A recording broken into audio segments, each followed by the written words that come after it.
जी students, आज हम पढ़ेंगे अबाउट बायोलॉजिकल मॉलिक्यूल्स। इससे पहले हम देख चुके हैं the relation between organism and matter. वही मैटर जिसको हम जानते हैं everything that occupies some space and has some mass. हर उस चीज़ जिसके अंदर ये दो क्वालिटी को हम बोलते हैं मैटर। और हमें ये भी पता है अप टिल नाउ 119 टाइप्स का मैटर डिस्कवर हो चुका है। Matter is composed of smallest particle, ये हम सबको पता है। Atoms are the smallest particle. Atom को अगर काटेंगे, तोड़ेंगे, इसके इंडिविजुअल पार्टिकल सेपरेट हो जाएंगे, पर ये अपना फंक्शन परफॉर्म नहीं करेगा। Atom further composed of a nucleus and electrons revolving around this nucleus. ये हमें पता है, इस न्यूक्लियस के अंदर हैं न्यूट्रॉन्स, प्रोटॉन्स, और इसके बाहर हैं इलेक्ट्रॉन्स। तो अगर एक एटम को हम काटेंगे, इसके न्यूट्रॉन सेपरेट हो गए, प्रोटॉन सेपरेट हो गए, इलेक्ट्रॉन सेपरेट हो गए। अब ये अकेला अकेला कोई फंक्शन परफॉर्म नहीं कर सकते। ये सिर्फ तब फंक्शन परफॉर्म करेंगे जब आपस में मिलके एटम बनाएंगे। इसीलिए बोलते हैं एटम्स आर इनडिवाइजिबल। फर्दर डिवाइड करेंगे तो एटम अपनी हैसियत खो देगा। बिल्कुल इसी तरह हमें पता है up till now 119 types of atoms have been discovered. तो बायोलॉजी में we are concerned about organism. So far हमने ये डिसाइड कर लिया कि लिविंग थिंग क्योंकि ऑनर्ड है, स्पेशल है, उसमें वो सारी बातें प्रेजेंट हैं जो नॉन लिविंग में नहीं हैं, इसीलिए उसको ऑनर करेंगे और लिविंग थिंग कहने के बजाय अब उसको ऑर्गेनिज्म बोलेंगे। हमें पता है organism performs all the life activities और इसीलिए वो हमको अलाइव दिखता है। तो ऑर्गेनिज्म ये सारी लाइफ एक्टिविटीज़ क्यों परफॉर्म कर सकता है? Because it is composed of cell. तो we have to make a relation between atoms and cell. इस लेक्चर में हम ये डिसाइड करेंगे कैसा रिलेशन है सेल का और एटम्स का। एटम अगर सेल के अंदर होते हैं तो कहाँ होते हैं और क्या काम परफॉर्म करते हैं? Basically cell performs some functions and cell is composed of some structure। इसके स्ट्रक्चर के लिए भी इन एटम्स की ज़रूरत है और इसके फंक्शंस के लिए भी इन एटम्स की ज़रूरत है। ऑफ कोर्स 119 टाइप का एटम नहीं चाहिए। 119 टाइप के एटम्स सारे के सारे सेल के अंदर प्रेजेंट नहीं होते। अभी तक हमें जो पता है out of these 119 elements types of atoms only 16 are found inside the cell। अब ये 16 फंक्शन भी परफॉर्म करेंगे, स्ट्रक्चर भी बनाएंगे। तो अभी देख लें कि ये 16 कौन है। ये 16 सारे के सारे एक ही क्वांटिटी में प्रेजेंट नहीं होते।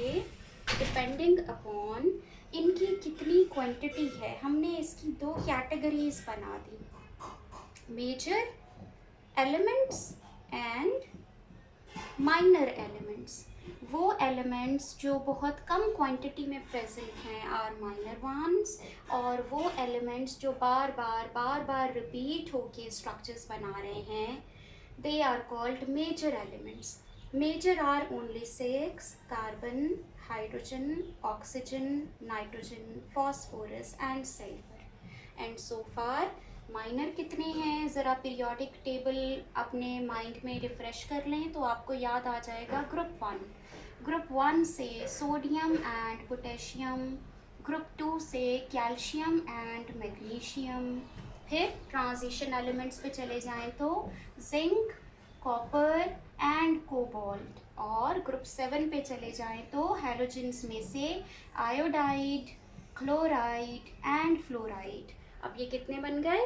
1 2 3 4 5 6 7 8 9 10। ये 10 वो हैं जो सेल के अंदर मिलते हैं, डिफरेंट स्ट्रक्चर्स बनाते हैं इन लो क्वांटिटी। ये बहुत कम मिलते हैं, होते हैं, इनके बगैर स्ट्रक्चर नहीं बनेगा या फंक्शन परफॉर्म नहीं होगा, लेकिन इनकी क्वांटिटी बहुत ज़्यादा नहीं है। On the other hand cell पूरे का पूरा अराउंड 90% इन मेजर एलिमेंट से मिलकर बना है। तो जब इतना सारा portion carbon, hydrogen, oxygen, nitrogen, phosphorus, sulphur बना रहा है तो लाजिमन टाइप ऑफ स्ट्रक्चर्स भी यहाँ ज़्यादा बनेंगे। अभी इसकी डिटेल देख लेते हैं।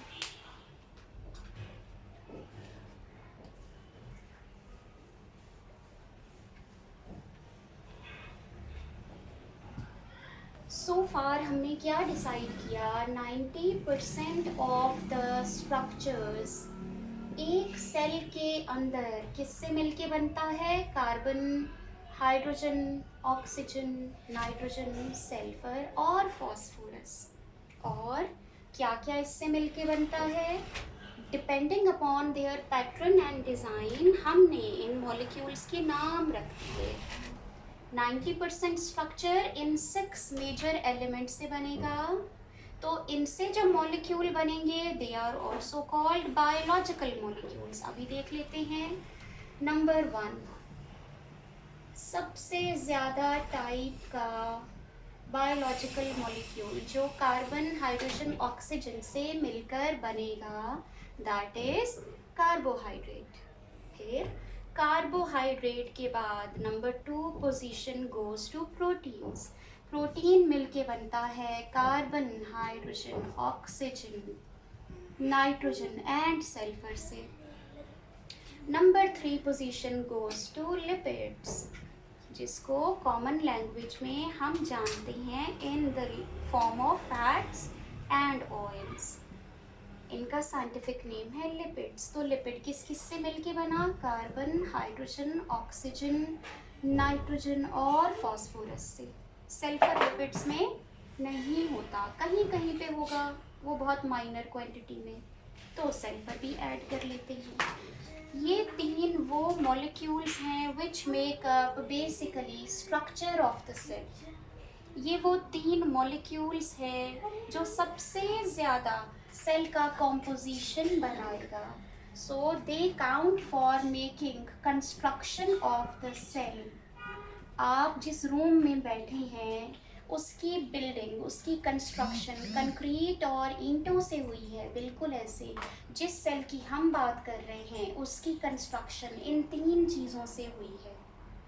तो सेल को जब भी एनर्जी चाहिए होगी, सेल कार्बोहाइड्रेट, प्रोटीन और लिपिड से एनर्जी ऑब्टेन करेगा। आगे चल के हम डिटेल में ये भी डिस्कस करेंगे। सो फार ये 3 बन गए हमारे बायोलॉजिकल मॉलिक्यूल।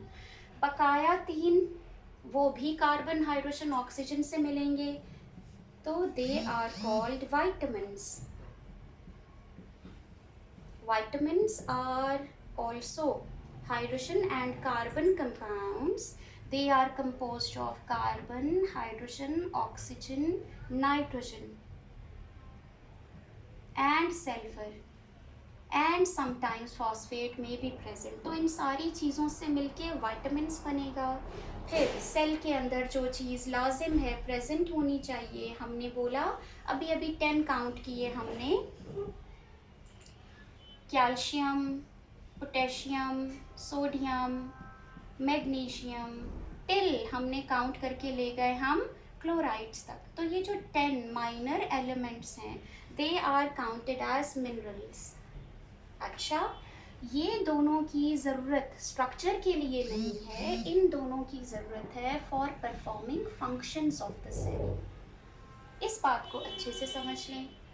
एक और ख़ास चीज़ जो ना तो स्ट्रक्चर बनाएगी और फंक्शन में उसका रोल है, लेकिन सबसे ज़्यादा उसका रोल है रेगुलेशन, सेल को कंट्रोल करना, सारी एक्टिविटीज़ किस स्पीड पे शो होंगी और एक सेल से अगले सेल तक उसकी इंफॉर्मेशन को ट्रांसमिट करना, दैट इज़ न्यूक्लिक एसिड्स।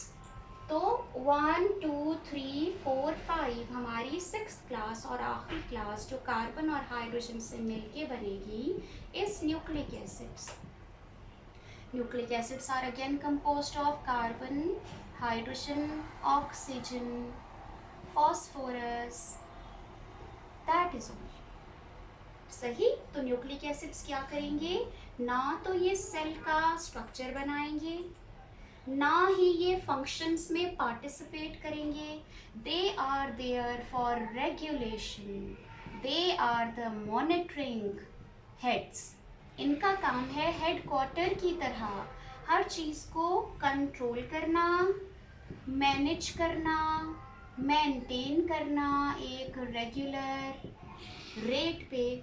और नेक्स्ट जनरेशन में जब एक सेल डिवाइड होके दो बना देगा तो नेक्स्ट सेल में इस इंफॉर्मेशन को ट्रांसमिट करना। तो न्यूक्लिक एसिड्स को ना ही हम स्ट्रक्चरल मॉलिक्यूल बोलेंगे, ना ही इसको हम फंक्शनल मॉलिक्यूल काउंट करेंगे, बल्कि इसको हम information and regulation molecule count करेंगे। ठीक है। एक और डिफरेंस, अभी अभी बात हुई हमारी एनर्जी। इससे पहले सो फार हम डिसाइड कर चुके थे एक सेल कौन है भला जो ज़िंदा रहने को बहुत सारी एक्टिविटीज़ परफॉर्म करता है। ये सारी की सारी एक्टिविटीज़ के लिए एनर्जी चाहिए। इसको एनर्जी कहाँ से मिलेगी? 1 2 3, ये वो 3 मॉलिक्यूल्स हैं जो ब्रेक डाउन होकर एनर्जी प्रोवाइड करेंगे। ये वो 2 ग्रुप्स हैं जिनसे कोई एनर्जी नहीं बनती, एंड इंक्लूडिंग लास्ट वन। इसका मतलब इन तीनों से कोई एनर्जी नहीं बनती। क्या हम इसको नॉन एनर्जी सोर्स बोल सकते हैं? बिल्कुल बोल सकते हैं। And these are basically energy sources. तो कितनी एनर्जी भला? 1 gram of carbohydrate provides 4 calorie energy. 1 gram of protein also provides 4 calorie energy. Or lipid, 1 gram of lipid provides around 9 calories. और अभी हमारी बात हुई विटामिन्स, मिनरल्स और न्यूक्लिक एसिड से कोई एनर्जी नहीं बनती, इसलिए हम इनका एनर्जी काउंट भी नहीं करेंगे। तो भला ये क्यों प्रेजेंट हैं? They are present for controlling functions. Cell का स्ट्रक्चर बन गया इन तीनों से, लेकिन सेल जो फंक्शंस परफॉर्म करेगा वो तब तक नहीं हो सकते जब तक विटामिन्स और मिनरल्स प्रेजेंट नहीं हैं। जैसे आपके पास बुक है बायोलॉजी की, लेकिन आप तब तक नहीं पढ़ सकते जब तक आपके पास टीचर ना हो। जब तक मैं आपको पढ़ने का तरीका नहीं बताऊं आप उसको नहीं पढ़ सकते। ओके, बिल्कुल ऐसे। These are helpers, these are facilitators. ये 2 तरह के मॉलिक्यूल्स क्या करते हैं? ये 2 तरह के मॉलिक्यूल्स फंक्शंस को परफॉर्म करने में हेल्प करते हैं। अगर इनकी एब्सेंस होगी, ये प्रेजेंट नहीं होंगे, तो फंक्शन या तो बहुत स्लो होगा या फिर परफॉर्म ही नहीं होगा। इसीलिए इन तीनों को स्ट्रक्चरल मॉलिक्यूल्स बोलते हैं और इन दोनों को फंक्शनल हेल्पर्स बोलते हैं। और न्यूक्लिक एसिड्स के लिए तो हम डिसाइड कर चुके, वो ना तो कैटेगरी 1 से बिलोंग करते हैं ना ही कैटेगरी 2 से बिलोंग करते हैं।